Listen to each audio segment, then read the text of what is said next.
Hi friends, this is Pat from Rain Country Homestead, and today I'm going to be replacing the starter in my 1987 Case Construction King backhoe.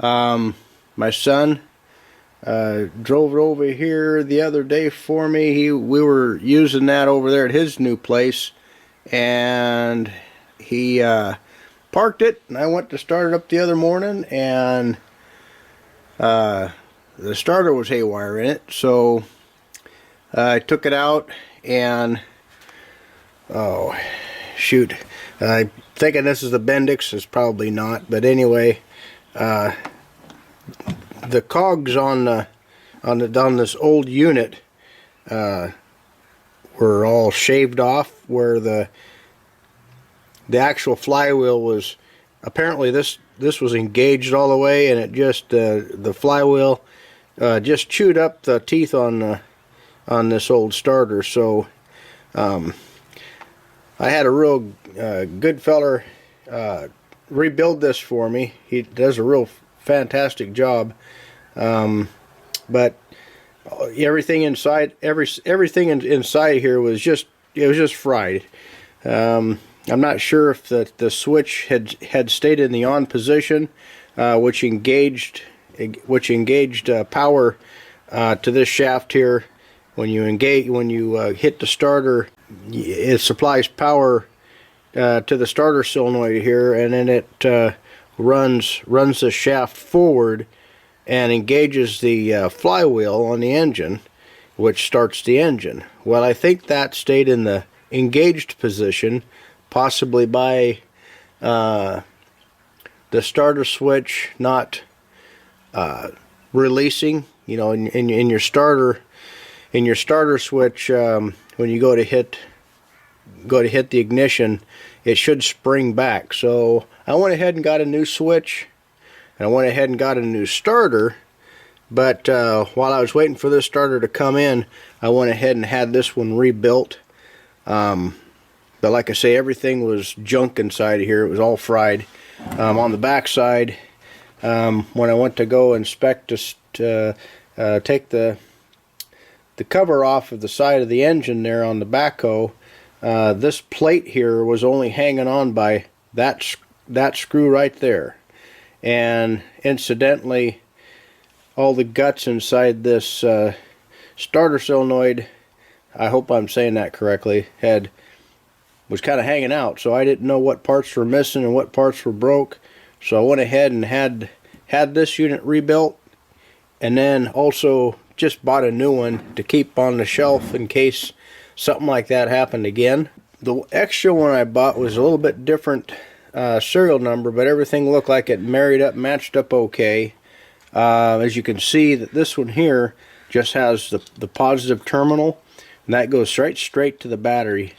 Big old thick heavy duty unimpeded wire, copper wire, goes right straight to the battery. And then this is the ground. Got the same setup here. The only difference is this is protected. It has this little shroud around there. The other difference is there's a grounding post here. And I want to make sure that this was simply just a grounding post, and that just goes into the casing on the side of the starter. The old one doesn't have that, so I'm not gonna, if I go ahead and use the new starter, I won't bother hooking this up to anything. I'll utilize the ground on the back side here for my grounding. So the only other differences is the old one doesn't look like it's as robust and built as sturdy as this unit here. And I was thinking, well, maybe this is built differently and won't work in the new machine. But before I install the new one, I'm going to go ahead and put this one, I'm going to mount this one in there just to see if it'll fit. I'm not going to actually use it, but I'm going to go ahead and put the old one back in service because it works great now. We bench tested it. Everything works fine.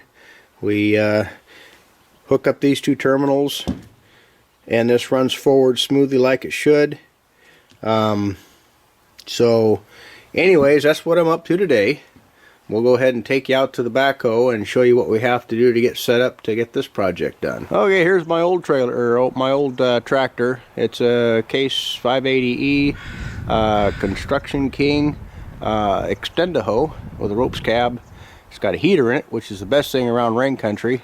It's got a heater and a cab. That's a wonderful thing to have in this particular part of the country. It is a four-wheel drive, runs great, but it doesn't run great right now because the starter isn't in it. So we have to replace the starter, and I'll get this camera set up on the tripod and show you where I have to install that.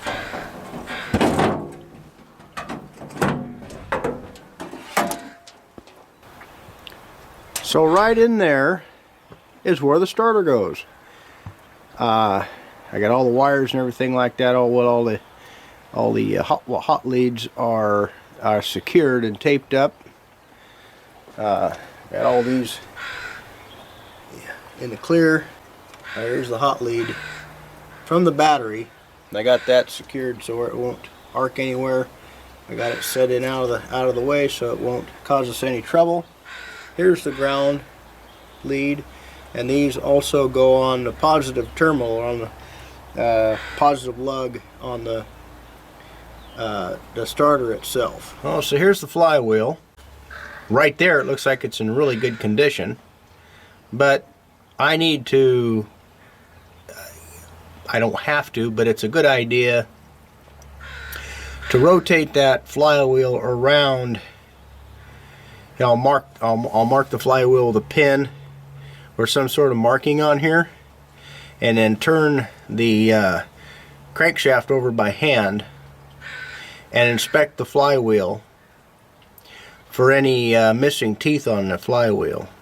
If there's missing teeth on the flywheel, then we have to pull the engine and replace the flywheel on that. That's not a good thing.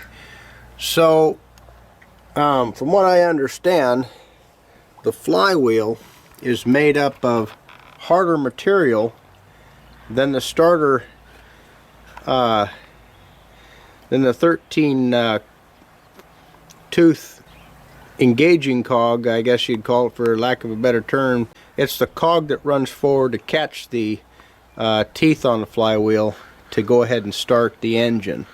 And so the flywheel metal is a harder metal, stronger metal, more enduring metal than the metal that comes that's actually on the starter cog itself. So the theory is that the teeth on the starter cogs will self-destruct before the cogs on the flywheel assembly, because it's a lot more costly to replace that than it is to pull the starter out and replace that or repair it.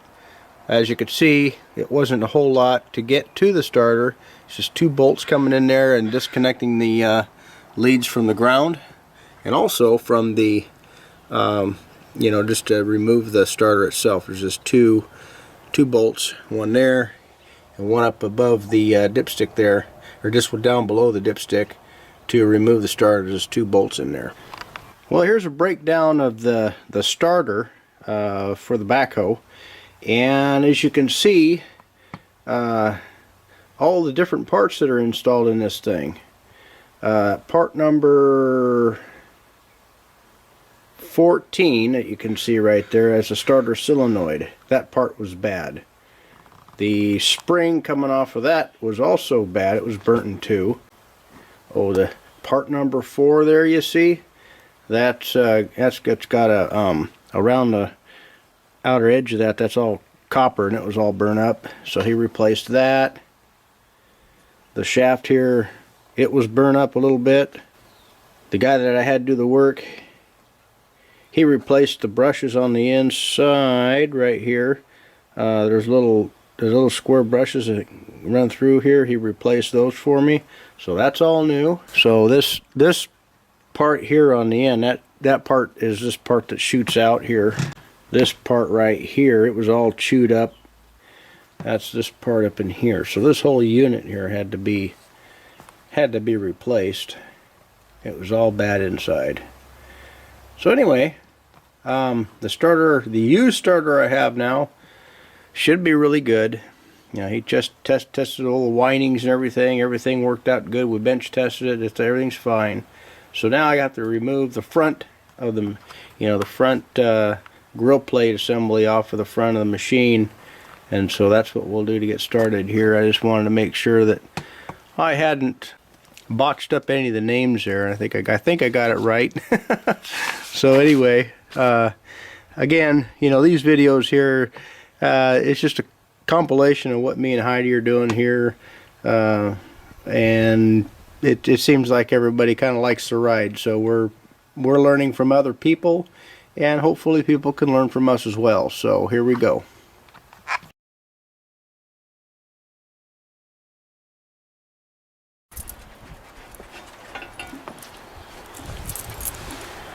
Well, I got my lovely assistant here, Ryan, my son. Now let's see. How do we turn that engine over now? Well, after removing the front off of all the front coverings off of the machine there, you can see I got a hydraulic pump there. It's got a leak. I need to replace that one of these days. But after I took all this off of here, I can't really get on the front with a wrench to turn the crankshaft over. So we'll be careful and we'll not bend any of the fan belt tines there, and we'll just go ahead and turn it with turn the engine over with that, or hopefully, and we'll mark the flywheel with a pin so we know where the start and the stop point is. So you can see I marked that with a felt tip pin. We'll keep rotating in the same direction and inspect the teeth, and when that mark shows up again, we'll know we've made it all the way around the crankshaft. So we'll get started. Okay, I turned the flywheel over, inspected all of the teeth on the flywheel. None are missing. A little bit shined up from the little vent with the starter. Now I have the new starter that I'm going to go ahead and install and give that a try and see if that works. And then I'll pull this one back off of there and put my old one back on and have this one for a backup. So we're going to go ahead and get started.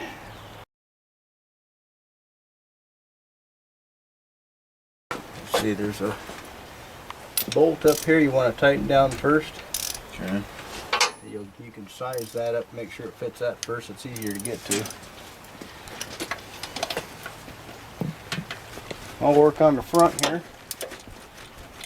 Back together. We want it pretty tight, don't we?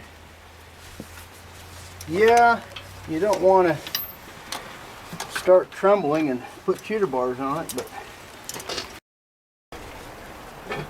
So these two are ground and this one's negative, this open end one? You can hook that smaller wire up that's got the spaded end on it, a forked end on it. Yeah. So that shroud, that little square plastic shroud, on the back side of that there's a Phillips head screwdriver, or a Phillips head. Okay. And so you need to back that off. Just enough to get that in there, right? Yep, just enough to get it in there and tighten up the Phillips again. Go to the bottom side of it? Yeah.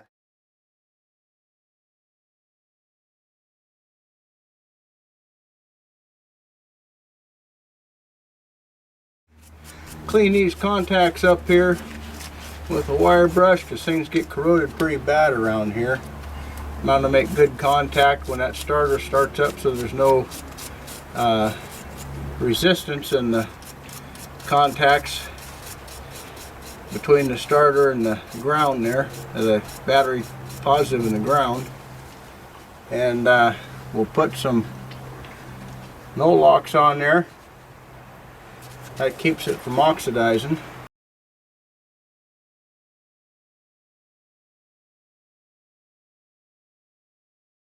That's just from Ideal antioxidant joint compound. Positive lug, that goes directly to the battery.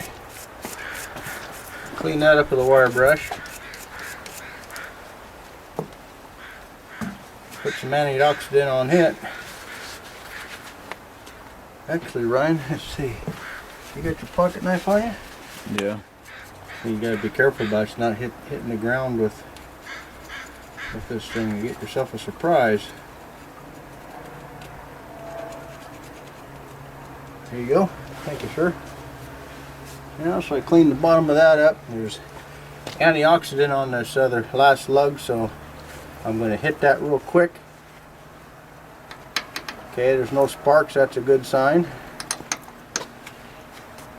Alright. Now I got the nut and washer to put on there. I got the newer ones right here.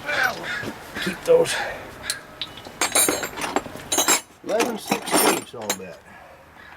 That's the guy right there. I tighten this thing. I want to make sure I don't touch any ground with the handle on that guy, because it'll just arc to high heaven, huh?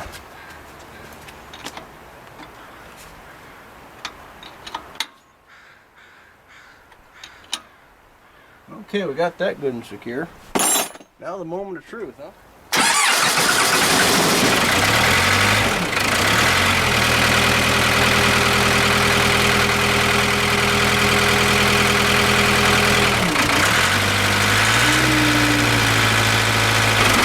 Well, there you have it. That starter, that new starter actually worked. Had a little bit different stock number. It said it would work on this machine, so we went ahead and gave it a try. And it works just great. The only difference between this one here and the original one was there's an extra grounding post on the chassis of the starter. So, that's a success story. Thanks for watching.